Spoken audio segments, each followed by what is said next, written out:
Thank you for joining us. Have you ever wondered why you enjoy the things you enjoy? Why you think the things you think and do the things you do? Why you are the person that you are? These are all questions that you ask frequently when studying psychology. As a psychology graduate, I've had a deep fascination with what makes us the people that we are today, and a large part of that is our sexualities and our sexual preferences.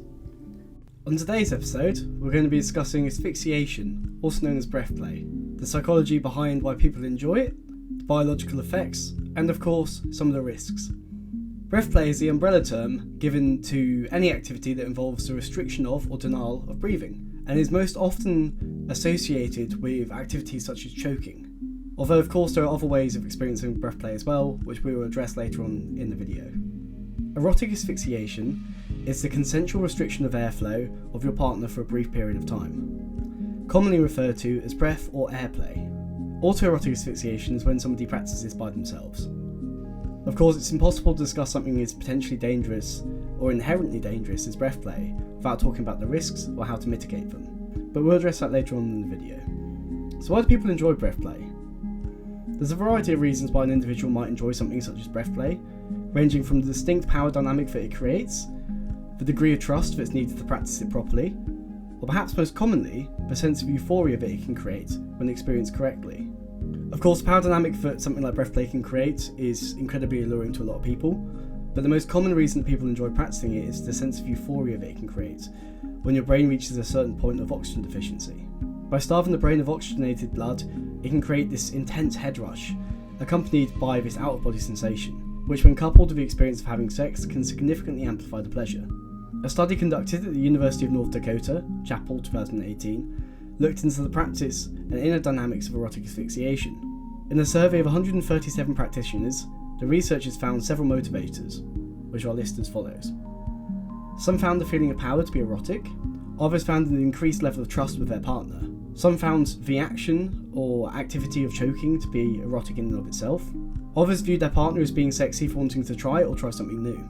Many liked it just out of curiosity. Others found pleasure in the risk or the feeling of panic. And finally, many found a heightened feeling of pleasure during orgasm as a result of initiating breath play.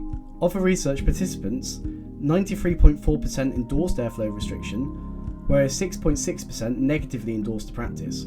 There are of course various different ways of practicing breath play, and although all of them come with an underlying sense of risk, no doubt some come with a higher degree of danger to others. These different practices can be broken down into the compression of the neck, smothering, compression of the chest, and the exclusion of oxygen with the inhalation of another gas. Now, along with the fact that oxygen deprivation can come with this vaguely euphoric sensation, endorphins are also released when you're allowed to breathe again and that first breath of fresh air is allowed back into the system. Now, couple those sudden rush of endorphins with the hormones that are already being released during sex, and the whole experience can feel incredibly heightened. So we know the physiological attractions to breath play, but what about the psychology behind it?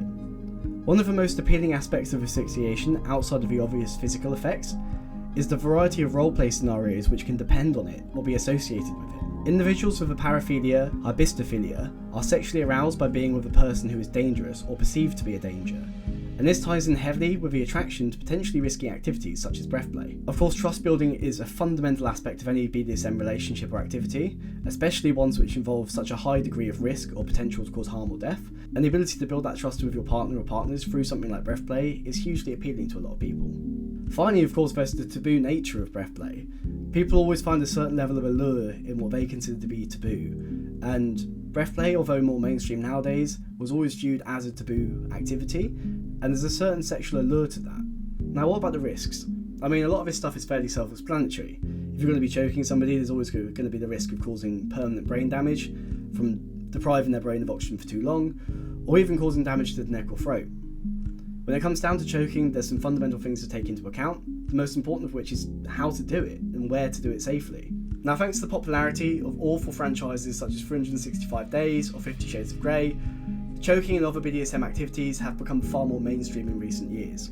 There's upsides to that, and there's also a lot of downsides, the downsides of which being people know about these activities, but not necessarily how to practice them safely. When it comes down to choking, for example, you're not actually trying to cut off the oxygen supply, but rather cut off oxygenated blood. You're never going to apply pressure to the throat, because there's always going to be a risk of crushing the larynx or causing damage to the vocal cords. Instead, you're going to apply pressure with your fingers at the soft spot either side of the neck, just below the jaw, here. And by applying pressure here and here, it doesn't have to be much pressure, mind, but applying pressure there softly, you can cut off oxygenated blood flow and create that sudden head rush sensation. Now, you're never going to be applying pressure to the front, and you're not going to squeeze too tight. You're not trying to kill your partner, but you're just trying to cut off that oxygenated blood flow and create that euphoric sensation. Now again, I really implore you, if you're ever going to experience or practice or explore anything BDSM related, especially something like BreathPlay, do your research. Really do your research. Don't watch TV, don't watch porn. Do your research as to how to do things properly. Google how to choke somebody properly. Find those soft spots either side of the neck. Never apply pressure to the front. All of this stuff is so important. BreathPlay can be such a fun activity. It can be incredibly euphoric. It can create real great role plays. It can be a really fun activity to do with your partner or partners. But of course, it comes with this real sense of risk. And unless you do it safely, there's a massive chance that you could traumatise your partner or cause real irreparable damage. Now, as ever, if you guys have any questions about this video or about the topics talked about in it, drop a comment down below. I'll try to answer all of the questions that you have. Equally, drop me a message on Instagram at mindbodyandsoul with underscores between each word, or follow me on TikTok at officialbilboshaggins. My apologies for this being such a short video. I thought I'd just do a short, quick kink video rather than going into the fine details of a specific kink or fetish. I thought I'd address something that's really common, such as BreathPlay, and make a quick, easy video for you guys.